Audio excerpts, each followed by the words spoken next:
Hello viewers, welcome to Rasel Bangla BD.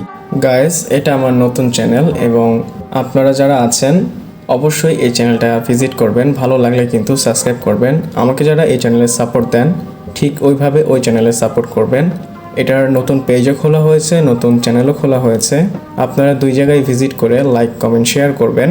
এছাড়া আপনাদের বলতে চাই, আমি একটু ফুডি টাইপের মানুষ, ঘুরে ফিরে অনেক জায়গায় খাবার খাই। সো আমি চিন্তা করেছি যেই জায়গায় আমি যাই, হিডেন জ্যাম অনেক জায়গায় আছে, খুঁজে খুঁজে আমি বের করি এবং সেখানের খাবার টেস্ট করি।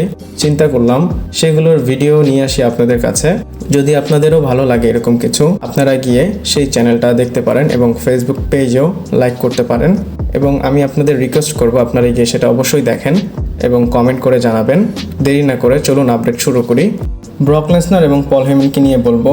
আমরা রেসলম্যানিয়া 42-তে যে পোস্টারটা দেখেছি সেটা কি একটা মেজর স্পয়লার? আই থিঙ্ক আপনারা এটা অলরেডি গেস করে নিয়েছেন। অনেকেই এই পোস্টার নিয়ে কথা বলতেছে। পল হেমন চাইলে কিন্তু রোমান রেইন্সের পিছনে থাকতে পারতো, সেটা না করে কিন্তু সে ব্রক লেসনারের পিছনে দাঁড়িয়েছে। আপনারা এটাও বলতে পারেন ইচ্ছা করে ব্রক লেসনারের পিছনে পল হেমন দাঁড়িয়েছে।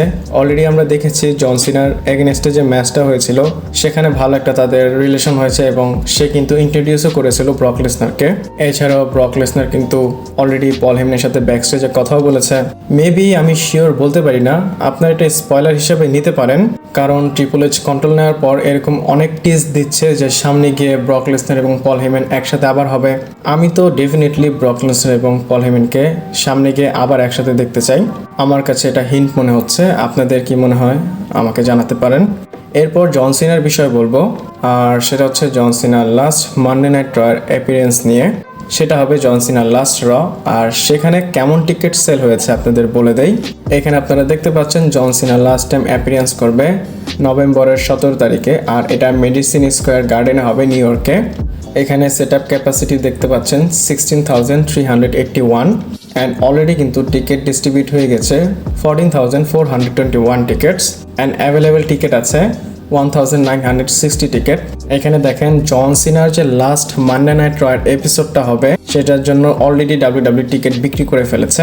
আর 2000 টিকিট যেহেতু বাকি, আরামসে আরও 17 দিন আছে ডাব্লিউডাব্লিউ বিক্রি করতে পারবে।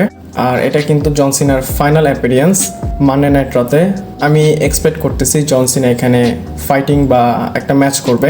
এটা আমি কেন, আপনারা হয়তো চাচ্ছেন, কারণ এরপরে জন সিনা অ্যাজ এ রেসলার কখনোই রেসলিং করবে না। আমার তো মনে হয় জন সিনা ডমিনিক মিস্টেরিওর সাথে এখানে ম্যাচ হতে পারে। আপনাদের কি ধারণা? এবং জন সিনা যদি রিটায়ার হয়ে যায় আপনাদের খারাপ লাগবে কিনা আমাকে কমেন্ট করে জানাবেন। এরপর আবার ব্রক লেসনারের বিষয়ে বলবো। শুধু ব্রক লেসনার না, র্যান্ডি অর্টনের বিষয়ে বলবো। ব্রক লেসনার এবং র্যান্ডি অর্টনের উপর একটা এলিগেশন দেওয়া হচ্ছে, বলা হচ্ছে তারা ইনলিগেল কিছু স্টোরেজ বা যেটা নেয় আর কি। আর এই কথাটা কই থেকে এসেছে সেটা আপনাদের আগে ক্লিয়ার করি। আমরা সবাই রেসলম্যানিয়া 42 এর প্রোমো দেখেছি। ওইখানে যদি আপনারা ব্রক লেসনারকে দেখেন মনে হবে যে ব্রক লেসনার ঘুম থেকে উঠে এসেছে, তার চোখগুলো একটু অন্যরকম লাগছিল।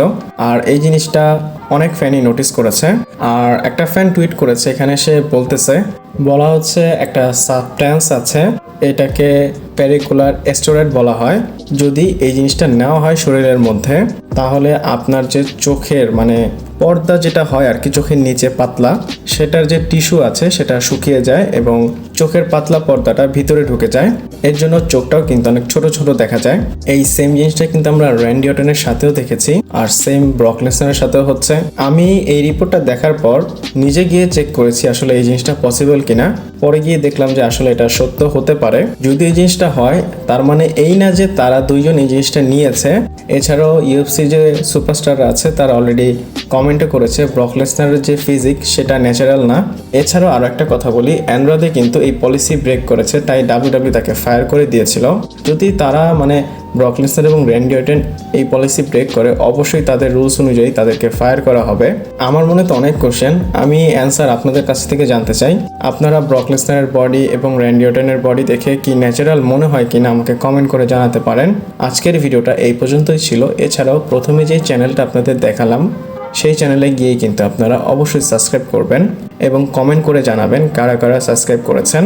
তো ভিডিওটা এই পর্যন্তই ছিল। ভালো লাগলে লাইক, কমেন্ট, শেয়ার, সাবস্ক্রাইব করে পাশে থাকবেন। পরবর্তী ভিডিওতে আবার দেখা হচ্ছে।